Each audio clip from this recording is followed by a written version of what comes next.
My name is Nav. I am from Boots and Beers. I have got two guests with me today. I have got Helen, who is the newly appointed Director for Scotland for Duke of Edinburgh, and alongside her, I've got Pete. It's just Fiona and Pete under his name, but it's a Pete who's also works for Duke of Edinburgh. So I'm going to basically just try and get them to introduce themselves first of all, and then we'll crack on with the discussion of the whole Black Lives Matter and how we can basically learn from what's happening across the pond and what sort of impact is happening on organisation charities on this island as well. So Helen, can I let you start, get the ball rolling? Who are you and who do you work for, sort of thing? And sort of thing, I'm Helen Anderson, and I'm the Director of DofE, Duke of Edinburgh Scotland. I have been in post for just over a month, so I am very much still finding my feet. But I have been absolutely delighted to meet the variety of licensed organisations, partners, the team, of course, and I'm really, really glad we're having this conversation and, coming here very ready to learn and to listen, I think, as well. I think that's really important, the organisation as a whole, for us to move forward. We need to learn and listen. So thanks very much. Okay. Pete, can I bring you in? Thanks. Yeah, so my name is Pete Moyer and I'm an operations manager for the Duke of Edinburgh. I've worked for DofE for the past 8 years. I come from a community learning and development kind of background. But, again, I was really keen to be taking part in this call because it's something that's very close to my heart. At the moment, sit on the board of Intercultural Youth Scotland, which is a youth work organisation working with BME young people as well. So it's something that I'm really keen to kind of air and talk about and hopefully move forward on. Okay, lovely. Thanks a lot. And the people who don't know who I am, I'm Nav. I'm one of the founders of Boots and Beers. We started off as a family hill walking project and kind of grew arms and legs and basically we now do other outdoor projects as well as sporting projects, again all in a volunteer capacity. Duke of Edinburgh is just another add-on that we basically have been involved with for a number of years. Became the first BME group in Scotland to be given the Duke of Edinburgh licence, which is a great badge to have, and loving the journey with you guys since day one, sort of thing. But the reason we're having this discussion today was in response to what happened a couple of months ago up in America. I think it's been probably been about a month now, where George Floyd got killed while in custody by a police officer, and from there the whole thing about police brutality and discrimination against the blacks basically kind of grew, and then from there it's now led on to more discussions on just discrimination in different aspects of life, and whether it comes to jobs and whether it comes to basically in sports, it's all kind of coming out now, and I just thought, you know what, this is 2020 and we're still having this discussion. I grew up with that kind of with racism, suffered racism in school, and we as an organisation need to kind of have this honest discussion, and that's what I need to have this dialogue and say, listen, it's going to keep going on the next couple of years, and I want to kind of invite some of the organisations that we have been working with, like yourself, and to see what your stand is on this, and to see, can we learn from each other, or can you guys learn from us and we can learn from you, and just kind of go together and work together, like listen and learn, and what is it that we're not doing right, and what is it that we're doing right, and what that you're not doing right, and we can kind of build that bond between us, just learn. So I just wanted to kind of maybe start off with Helen. Helen, the BLM thing, it's a shocking thing, but it's happening. As kind of the newly appointed director of Scotland. You've kind of been thrown in the deep end. Not only have you got to deal with the COVID thing, but it's also the whole BLM thing as well. What is your kind of take on it? How is DofE going to be different now than it has been, or that you're aware of?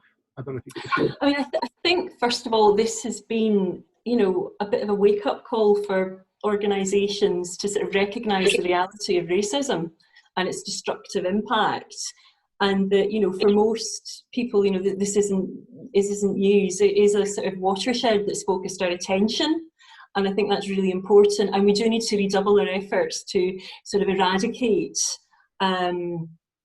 racism and to encourage as many people as possible to appreciate that DofE is here for you, and to become an ally, and as effective an ally as we possibly can be. You know, as an organisation, we're completely committed to helping young people sort of develop and grow, and this is a hugely important agenda, and one that young people feel very strongly about. That's something that we've noticed, and it's really important that we listen and that we reflect, and that we sort of take necessary action to improve the experiences and the participation of people from all backgrounds, and challenge discrimination and racism wherever we encounter it. I don't know if you want to add anything to that, Pete.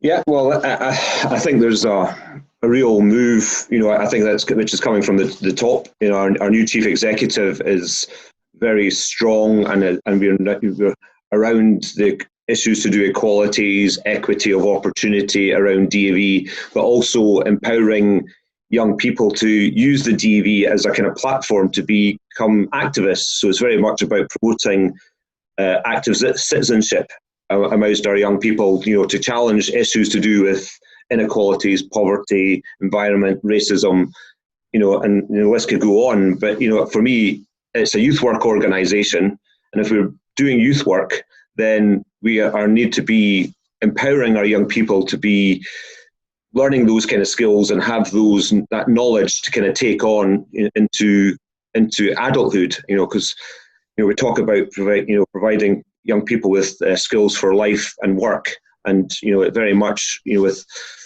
I think there's across the UK 27% of all 14-year-olds do the Duke of Edinburgh Award.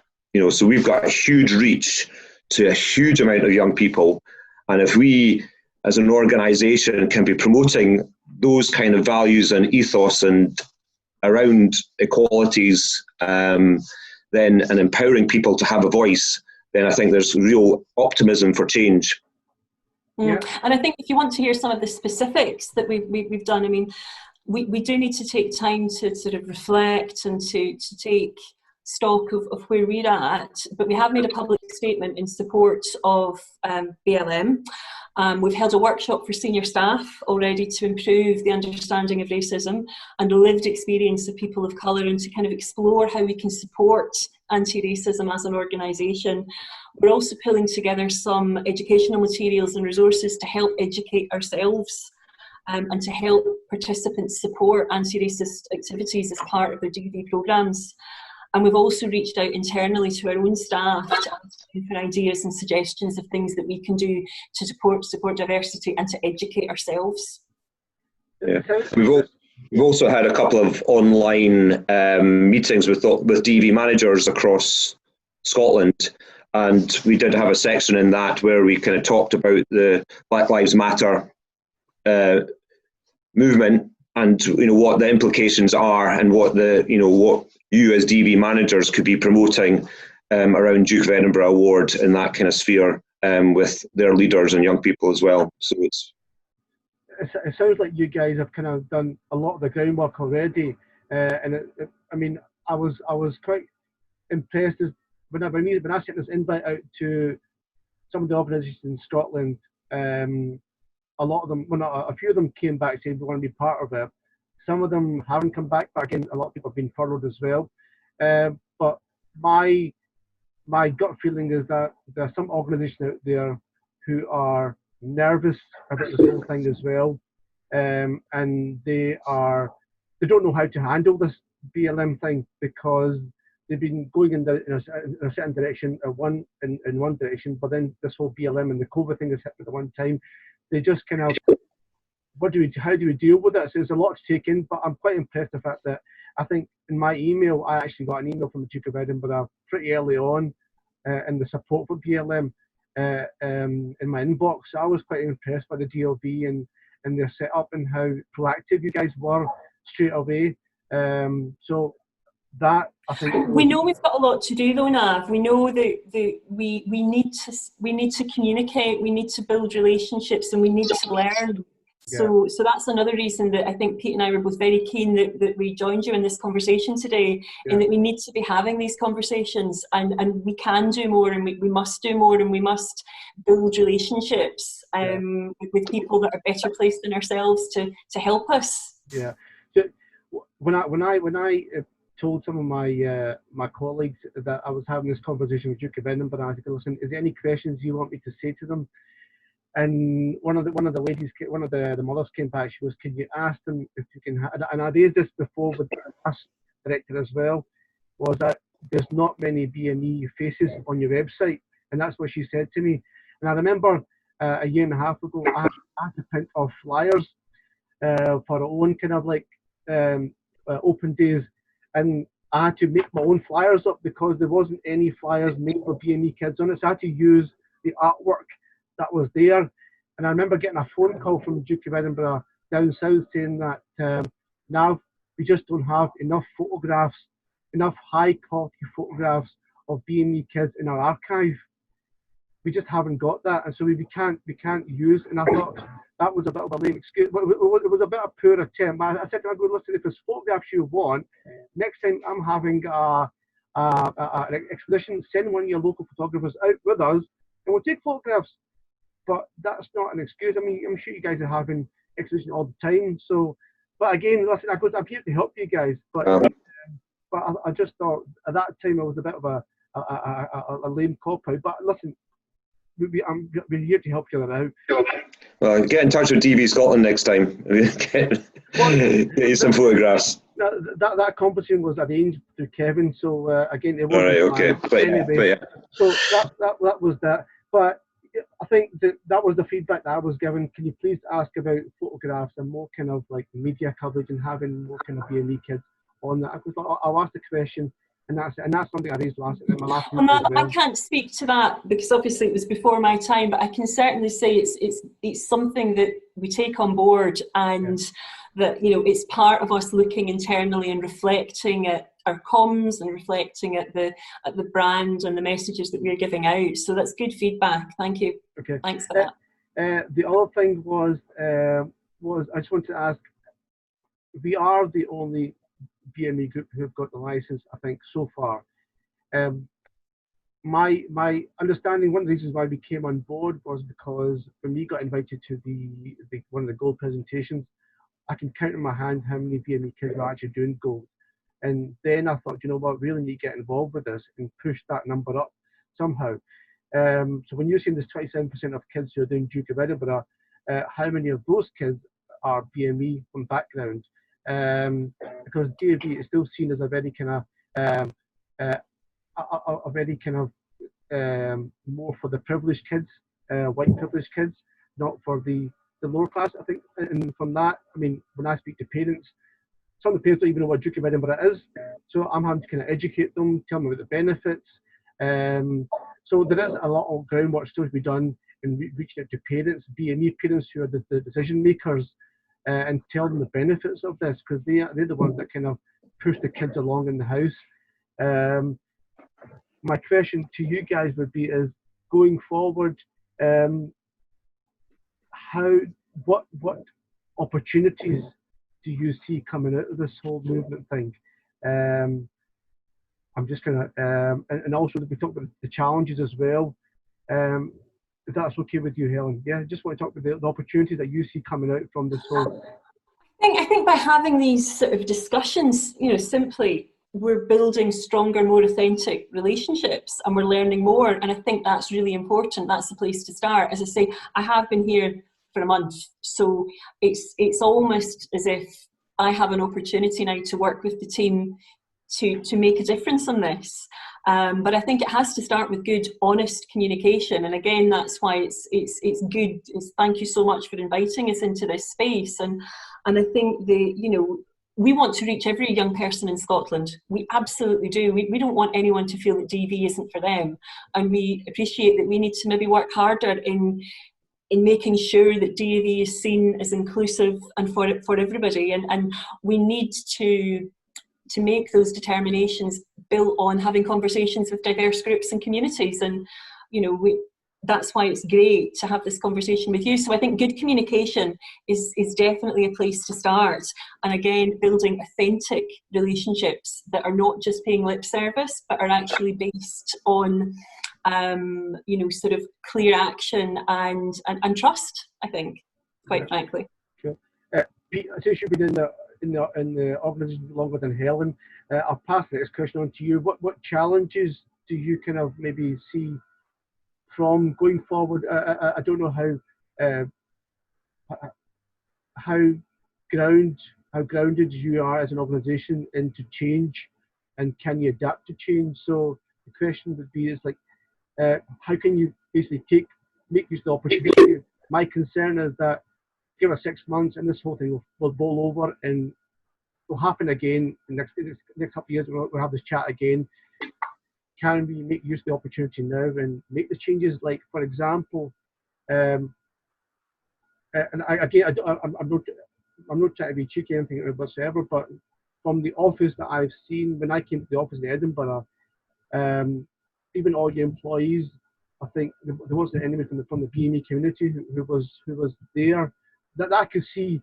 I know you've got a small office, and even what you call people from the BME community. If you have somebody who is of their community working for the Duke of Edinburgh or represents them, then that can already build that bridge with them, so they can talk and they can feel comfortable and that sort of thing. So again, but that's just my observation. That's all it was.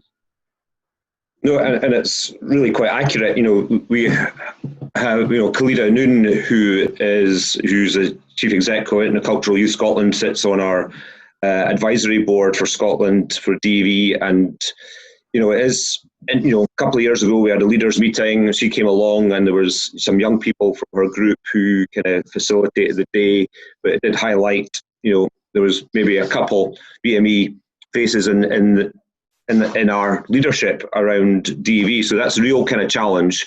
And I think there's real challenges, around DV being very perceived about doing the outdoors, the expedition side of things. It's a quarter of the award essentially, but a lot of people kind of hang their hat on outdoor kind of side of things. And I think there are real challenges around BME participation in outdoor activities. I circulated a paper which UK Climbing did just a couple of weeks ago, and it talked about 1% of people who've got outdoor qualifications come from a BME background. So there's a real kind of challenge for us and our partners who engage with leaders. I think we need kind of role models, people that people can identify with, that see them doing those activities, to be out there. And we need to really be working with yourselves, other partners, other organisations to be, something that DV can do by themselves. But DV is very much a conduit of bringing people together, because we link with a lot of local authorities, voluntary organisations, national governing bodies, uniformed organisations.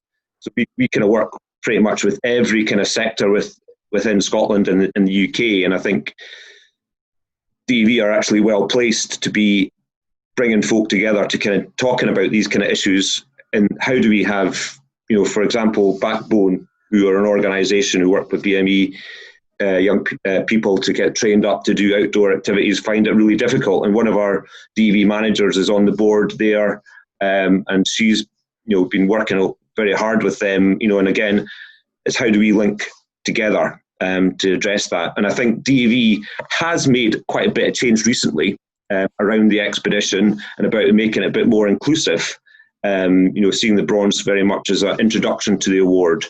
And you now see, if you're in North Lanarkshire and Glasgow, if you come from an area of disadvantage, you're more likely to complete your DV award than if you were not from an area of disadvantage. So, so those kind of messages need to kind of get out to challenge that DV is not just about the middle class white person, but it's also something for everybody. And we've got a lot of work to be doing to be a lot more inclusive.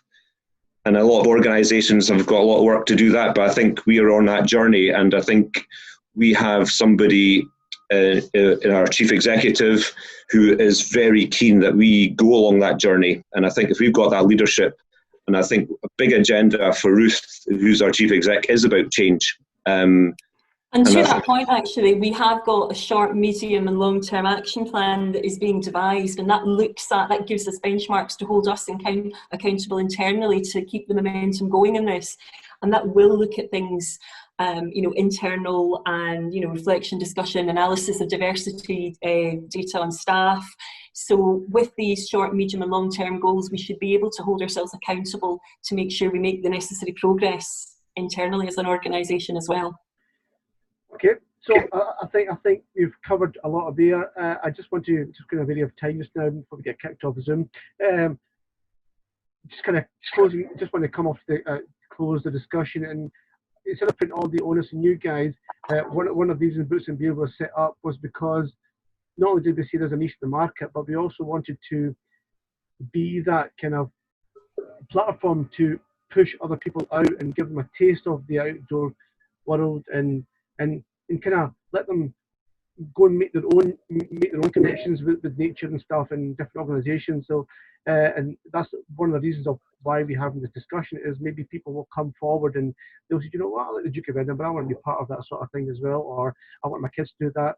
So we're happy to kind of do the kind of the introduction bit sort of thing as well, and roll our sleeves up and get our hands dirty sort of thing as such.